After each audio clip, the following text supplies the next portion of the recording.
Hi, I'm Tom Repczynski, Chairman of the South Fairfax Chamber of Commerce.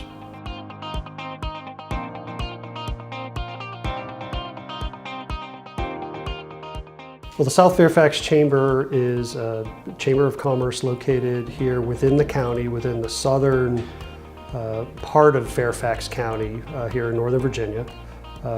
It's really, you can't say it's located in any one place because really anybody can be a member, but our emphasis is really on the development of business, commerce, business interests here in this section, if you will, of the county. Sort of across the board in terms of industries, we've got banking-wise, BB&T's considering joining us now, but Cardinal Bank,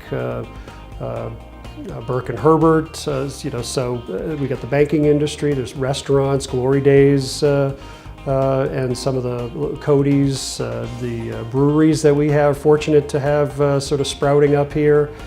Fair Winds, for instance, is one of our newest members, and they were gracious enough to host a sort of an impromptu happy hour event last summer, just as a for instance. So we're trying to do more of that, really incorporate our members, especially the eating and drinking establishments, bring business to them and bring our members there to be able to meet and get to know folks with whom they could ultimately be doing business. The South Fairfax Chamber is a very unique chamber.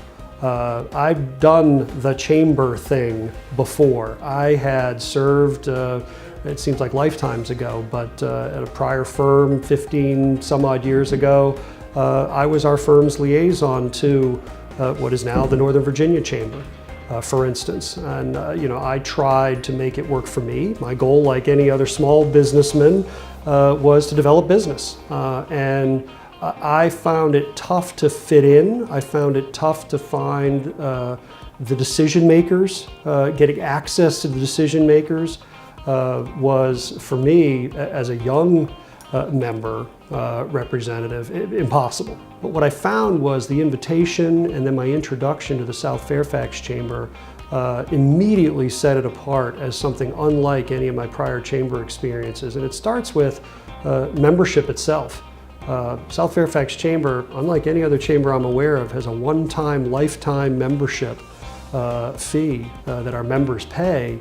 And once you've decided or determined that we have something to offer you, it really makes an easy sell when you know that the amount that you're going to pay to be able to join and participate and really help build this chamber into whatever you want it to be is less than a lot of other chambers charge you even on an annual basis. That's a real easy economic decision. And with my involvement now as we continue to grow, not just the membership base, but there were vacancies on the board, so I've been looking for active participation. I've been looking for those people who, like myself, saw or found a reason to want to become involved here locally, and maybe had some bandwidth available.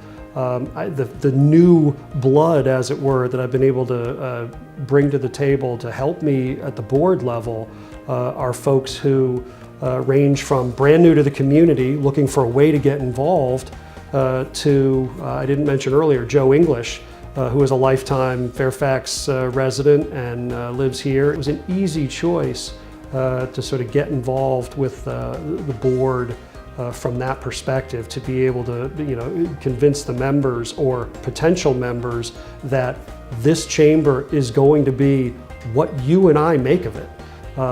I didn't feel that way to a great extent in a much larger organization. So to the extent we operate that way, I imagine some of the other smaller chambers are similar. It's who's serving on the board and what does a chamber mean to them and what do they want to get out of the board.